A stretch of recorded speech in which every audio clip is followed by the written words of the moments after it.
MCom first semester के बच्चों, मैंने कल आपको पढ़ाया था एसोसिएशन ऑफ एट्रीब्यूट्स। आज जो पढ़ाने जा रही हूँ वो है कंसिस्टेंसी ऑफ डाटा।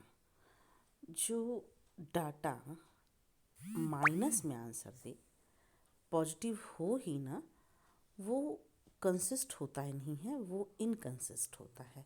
कहना इसका मतलब ये कि जो एट्रीब्यूट्स हैं वो आपस में एसोसिएट होते हैं, उनका कभी भी आंसर माइनस में नहीं आता है। The statistical attributes are obtained by counting and therefore no frequency can be negative. If any class frequency has a negative value, data are said to be inconsistent.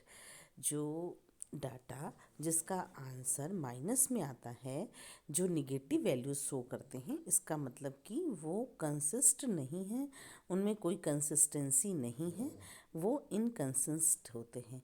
Such inconsistency may be due to wrong computing or incorrect, inaccurate addition or subtraction or may be due to misprints।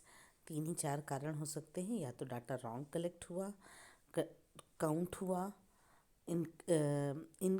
Inaccurate addition हुआ, subtraction हुआ, या कोई misprint है, तभी वो inconsistence होंगे, यानी कि फ्रीक्वेंसी जो है वो माइनस में होगी। In order to test the consistency of data, we have to see whether any class frequency is negative or not. If there is no class frequency having negative value, then the data is said to be consistent, otherwise inconsistent. It मतलब कि अगर positive है तो data तभी consist करेगा, लेकिन अगर negative है तो कंसिस्ट नहीं करता है, इनकंसिस्टेंसी होगी, इसका मतलब कि डाटा नेगेटिव है। If only one attributes is studies, अगर हम केवल एक एट्रीब्यूट्स को लेके चलते हैं तो बच्चों देखिए, ग्रेटर देन कटा हुआ ऐसा साइन है, तो इसका मतलब ये हुआ कि ग्रेटर देन कटा हुआ जो साइन है, A greater than not equal zero, otherwise A will be negative. तो ए विल बी निगेटिव का मतलब कि कंसिस्ट नहीं कर रहा है। A greater than not equal N, not equal या greater than is not greater than N, otherwise alpha will be negative because N is equal to A plus alpha. तो अगर अल्फ़ा निगेटिव है तो कोई ना कोई वैल्यू जो होगी वो निश्चित तौर पे माइनस में होगी। If two attributes are studies, A B is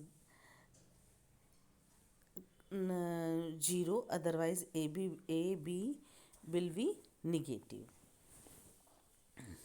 a B consist A, otherwise A alpha beta, A capital A beta will be negative because A is equal to A B plus A beta.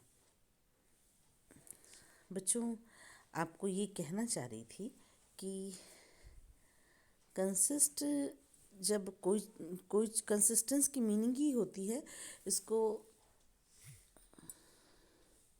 Hindi में भी आपको बता दूं कि गुणात्मक समंकों का संकलन आगणन द्वारा होता है, अतः कोई भी वर्ग आवृत्ति निगेटिव नहीं हो सकती है, ऋणात्मक नहीं हो सकती है। यदि किसी भी वर्ग की आवृत्ति ऋणात्मक पाई जाती है तो संकलित समंक असंगत यानी कि इनकंसिस्टेंट होते हैं। असंगतता का जो कारण है, या तो वो जोड़ में गलती हो, घटाने में गलती हो, या प्रिंटिंग मिस्टेक हो। समंकों की संगतता की जांच के लिए सभी वर्गों की आवृत्ति का परीक्षण करके देखा जाता है। उनमें से किसी भी वर्ग की आवृत्ति अगर ऋणात्मक होती है तो किसी भी या ऋणात्मक आवृत्ति पाई जाती है तो समंक संगत नहीं होते हैं, अन्यथा असंगतता पाई जाती है।